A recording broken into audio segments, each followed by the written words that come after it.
Francisco School Volunteers has a long history of working with the schools in San Francisco. We start down here.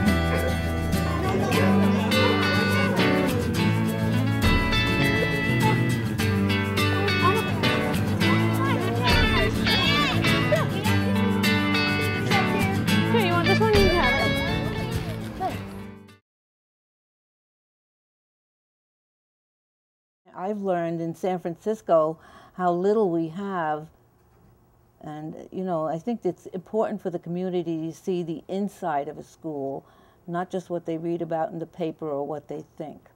Definitely, it's not. I think a lot of people think that it's a lot of extra time or maybe it's scary, but really the kids love anyone who comes into the classroom. It doesn't matter your age or anything, as long as you're willing to kind of be open with the kids and just kind of be silly, because the kids like to be silly too. And Mrs. Knott can relate to the kids, and she loves her weekly hugs that she gets from them, and it's just fun. She's only here maybe a couple hours a week in my classroom, but just that little amount of time, she's made such an impact with the kids. Every person that enters a classroom has something to offer. It could be the plumber in the community, it could be the electrician, it could be the storyteller, it could be a grandmother. They all bring in a point of view or an expertise. There is no way I, as a classroom teacher, could provide my students with. And what a great thing, what a rich element is to provide students with every perspective that you can think of. We like volunteers to come in and be with children and show them their love of books or their love of some subject and get them interested. So like my trusty volunteer, Mark, who comes in every Friday, he not only introduces them to books, he'll read to them, kids will read to him. I think the difference between a kid who does well academically and a kid who doesn't do well academically is a kid who is interested and who believes they can succeed. Definitely volunteers can help close that achievement gap by coming in and working one-on-one with these kids that are struggling. I see that with Carolyn. She's sitting with them and patient with them, and she can give that one-on-one that a classroom teacher often can't do. Okay, so caminando ahí con Miss Carolyn, you're going to work on your Turn, foot line. Good. One particular heartwarming moment was working with a little boy, and he was very shy and not doing very well, way behind the other children. And by the end of the year, when we did the testing, he was close to the top of his class. And I remember one moment when I said to him, "Thomas, you just read your first book all the way through all by yourself." And the smile just absolutely lit up the room. Hans and Bridget volunteers, man, they were awesome. They came in on a rotating basis every week, never missed it. And they ended up working with small groups. I volunteer in San Francisco schools. I volunteer on the school on the board of directors for this agency. Why? Because these kids are going to grow up and be the lawyers in my firm, and they're going to work in my company, and they're going to work in other companies in town, and it matters long term. It's not just kind of the right thing to do, the human right thing to do.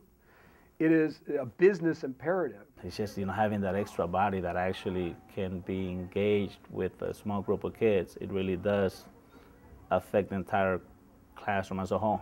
Because one can focus on kids who may already be ready to go on to the next level, and they can take on that kid that may need that extra support.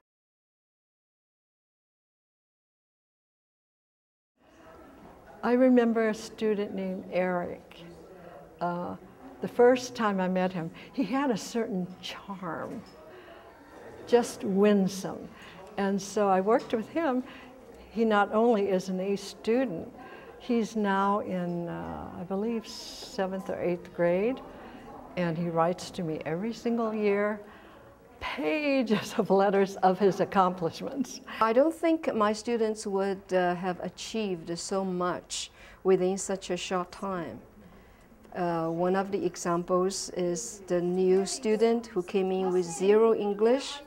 If he was placed in a normal class without Mrs. Jones' help, he would probably still be struggling with the first grade materials.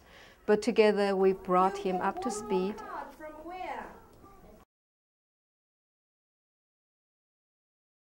Well, Melissa just came to us out of the sky. She's really a blessing. And when I came to Cobb last year, the garden was overgrown, and it was not forgotten, but it was neglected. And it fell by the wayside with some of the No Child Left Behind mandates of being an underperforming school.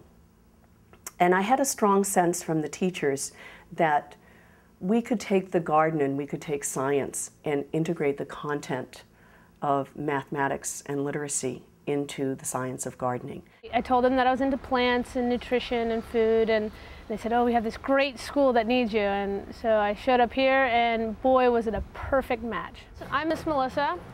I'm going to be your garden teacher. And one thing that I've learned is I had this, crazy idea that I thought, oh, well, we'll see if it can happen.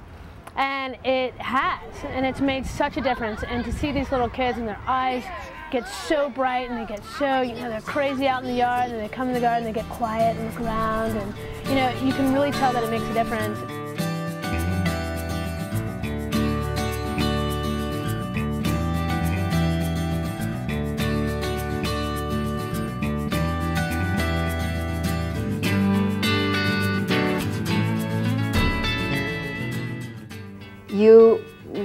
You wouldn't imagine what a volunteer can do, what wonders they can bring to your class.